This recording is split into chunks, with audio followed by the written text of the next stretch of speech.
পরীক্ষার আগে আগে একবারে রিভাইজ করার জন্য, I use the word revise যে আগে পড়া হয়েছে একটা চ্যাপ্টার, সেটা রিভাইজ করার জন্য আমার ওয়ান শট লাগে।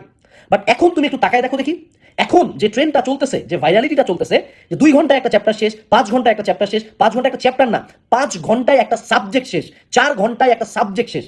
এবং আমি দুঃখিত, আমি নিজেও এটার পার্ট, কাজ এটা বেচতেছে দ্যাট এই জিনিসটা এখন ভাইরাল আছে, এই জিনিসটা এই সেম টাইটেলে যে কেউ ভিডিও দিলে ভিউজ আসতেছে, cause you guys are watching that, তোমরা দেখতেছো এটা, তোমরা দেখতেছো, তোমরা ভিউজ দিচ্ছ, তোমরা লাইক দিচ্ছ, তোমরা এগুলা দেখে কোর্স কিনতেছো। জাস্ট আমি সিম্পলি তোমাকে বলি, this is basically morphine, codeine, pethidine, same drugs.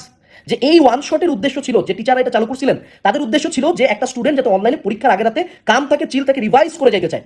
But এই জিনিসটাকে কিছু মানুষজন তোমরা অ্যাবিউজ করে নিয়ে গেছো, যে সারা বছর পড়বো না, 2 বছর পড়বো না, বাট আমি একটা ক্লাস করে যে এক্সাম দিব। এবং 2-1 জন হয়তো এটা ভালো করে ফেলছে, এবং ওই 2-1 জনের স্টোরি শুনে আরো 1000 মানুষজন বলছে আমিও পারবো। বাট একটু সিম্পল মাথায় লজিক খাটাও তো বাবা, যে আমার এই বইগুলো লিখছে, physics, chemistry, math, biology, Bangla, English, ICT, they know যে এসএসসি হোক, এইচএসসি হোক, এটার জন্য 2 বছর সময় কেন দিছে? বিকজ দে নো যে এই কারিকুলামটা, এর ভিতরে যে টপিকগুলো আছে, এগুলোর উপর পড়ে এক্সপার্ট হইতে 2 বছর লাগে মিনিমাম, মিনিমাম 2-3 বার বইটা শেষ করার লাগে, এই জন্য 4-5টা করে এক্সাম হয়। বাট তোমরা ভাবতেছো যে 2 বছরের একটা জিনিস সিদ্ধ করে গুলায় 5 ঘন্টায়, 4 ঘন্টায়, 2 ঘন্টায় আনে দিলে সেটা হয়তো তুমি গিলতে পারবা, বাট পরে বমি করে ফেলতেই হবে, সেটার পুষ্টি তুমি পাবা না। এবং এই জিনিসটাকে এমন একটা এপিডেমিক পর্যায়ে নিয়ে গেছে যে এখন মানুষজন পড়াশোনা করে না, অপেক্ষায় থাকে ওয়ান শটের। এবং এই জেনারেশনটা এইচএসসি 25 কি ধ্বংসটা হচ্ছে দেখো, পাশের হার দেখো, জিপে 5 বেশি পাইছে, 72,000 জিপে 5, পাস দেখো ভাইয়া 70-এর নিচে, এই সিনারি ঘুরতে থাকবে। এবং অ্যাডমিশনে দেখো, এই জেনারেশনের অ্যাডমিশনের রেজাল্টটা দেখো, এবং এই পঙ্গু জেনারেশনটা যখন হায়ার স্টাডিসে যাচ্ছে ধরা খাবে গ্যারান্টি, কারণ বেশ তো স্ট্রং না। আমি একটা 7 তলা বিল্ডিং একদিনে তুলতে পারি, তুলতেই পারি, যে কোনো সিভিল ইঞ্জিনিয়ারকে বলে তুলে দিবে, কিন্তু ওই বিল্ডিং 7 দিন টিকবে না, কারণ আমার পাইলিং করতে হবে, স্ট্রেংথ আছে, শুকাইতে হবে, ক্রিস্টালাইজেশন আছে, কত কিছু আছে। একটা জিনিস করে দাঁড় করে দিলাম, তো দাঁড়া থাকবে না পরে। এটি তো প্রবলেম, যে তোমরা ওয়ান শটের উদ্দেশ্য কি ছিল? Just to help you revise. But তুমি যখন ওটাকে মেইন পড়াশোনার অনুষঙ্গ বানাইছো, যে আমি আর কখনো পড়বো না, কোনো একাডেমিক ক্লাস করবো না, ম্যাথ সলভিং ক্লাস করবো না, টেস্ট পেপার সলভিং ক্লাস করবো না, একাডেমিক অ্যাডমিশন কোর্স করবো না, আমি জাস্ট সিম্পলি একটা ওয়ান শট ক্লাস করবো, মানে 4 ঘন্টায় 2 বছর পড়া হবে।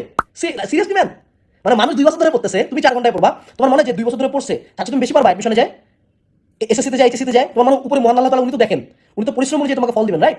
উনি কি সঠিক বিচারটা করবে না যে এই ছেলেটা এত পড়লে কেন বেশি দিব নাকি, যে 4 ঘন্টা সারা বছর ফাঁকি করে 4 ঘন্টা একটা ক্লাস করছে?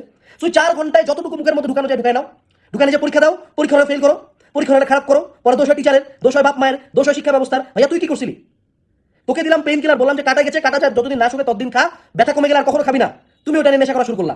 তোমার দিলাম ওয়ান শট, বললাম যে ভাইয়া রিভিশন দেওয়ার জন্য পরীক্ষার আগে দেখে যেও, তুমি সারা বছর না পড়ো, ওইটা দেখে শুধুমাত্র প্রতিটা পরীক্ষা দেওয়া শুরু করলা।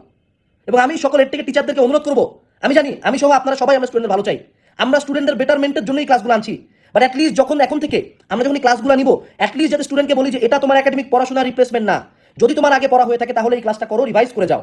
বাট এই ক্লাস করলেই তোমার পরীক্ষায় সব চলে আসবে, এই কথাটা যদি আমি বলি, তাও এখানে যাতে কিন্তু থাকে একটা, এই কথা আমাদেরকে বলতে হয় ভিউজ আনার জন্য, click bait title, right? But যাতে কিন্তু একটা থাকে। যদি তুমি এগ্রি করো, তুমি কমেন্টে লেখো one shot is venom, #1 shot is venom, এবং ভিডিওটা নিজের টাইমলাইনে শেয়ার করো। আসসালামু আলাইকুম, টাটা।